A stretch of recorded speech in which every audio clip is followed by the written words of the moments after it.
आज विशेष कथा के अंतर्गत हम आप लोगों को ये बताएंगे कि सावन का महीना शंकर भगवान को सबसे अधिक प्रिय क्यों है। सावन के महीने में अधिकतर सभी प्राणी शिवलिंग पर जल चढ़ाते हैं, बेलपत्र चढ़ाते हैं। ऐसा क्यों? सबसे अधिक रुद्राभिषेक सावन के ही महीने में होता है। तो सावन का महीना इतना अधिक महत्वपूर्ण क्यों माना जाता है? इसके पीछे एक गहन रहस्य है जिसको लोग जानते हैं या नहीं जानते हैं ये तो नहीं कहा जा सकता, परंतु वो उसको अपनी कथा में कभी भी व्यक्त नहीं करते हैं। आज मैं इस रहस्य का उद्घाटन करूंगा कि सावन का महीना शंकर भगवान के लिए सबसे अधिक प्रिय क्यों। जब सती माता ने अपना प्राण त्याग दिया था तब शंकर भगवान दिगंबर होकर विचरने लग गए थे और दिगंबर स्वरूप में वो हिमालय के पर्वत पर जाकर तपस्या करने लगे। तभी तारकासुर से समस्त देवता लोग पीड़ित हो रहे थे और तारकासुर का वध ब्रह्मा जी के वरदान के अनुसार शंकर भगवान के वीर से उत्पन्न पुत्र से ही संभव था।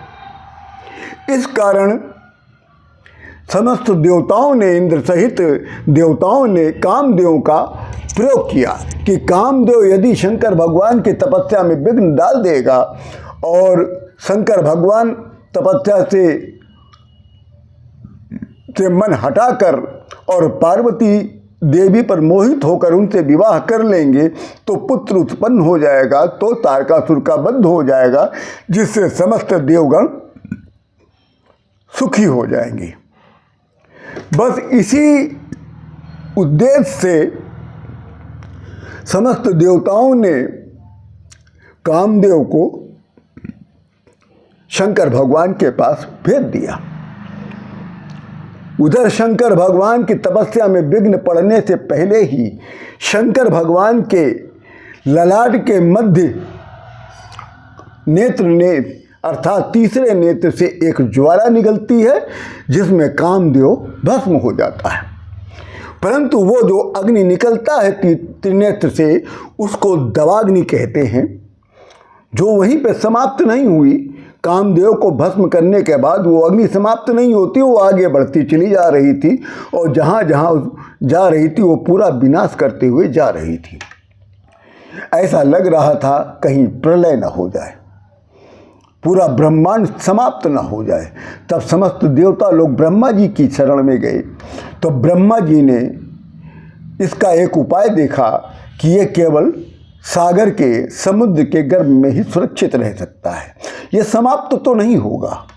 तब वो ब्रह्मा जी समुद्र के पास गए, समुद्र से प्रणाम किया और समुद्र से वंदना किया। कहा कि हे समुद्र देवता, जब तक कोई तिथि या उपयुक्त समय नहीं आता है तब तक आप इस शंकर भगवान के तिन्ने से निकली हुई दवाग्नि को आप अपने गर्भ में सुरक्षित रखिए।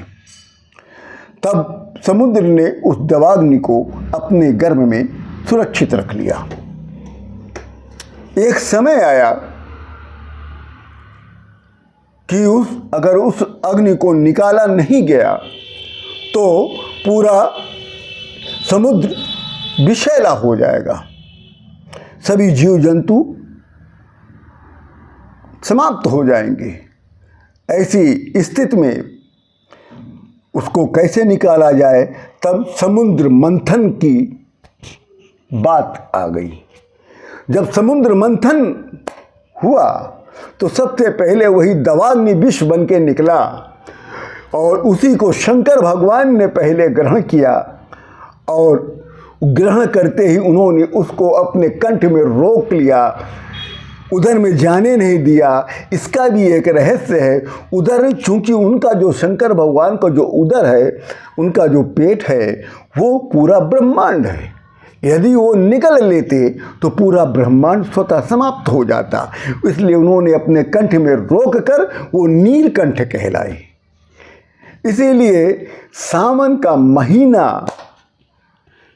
शंकर भगवान को सबसे अधिक प्रिय है।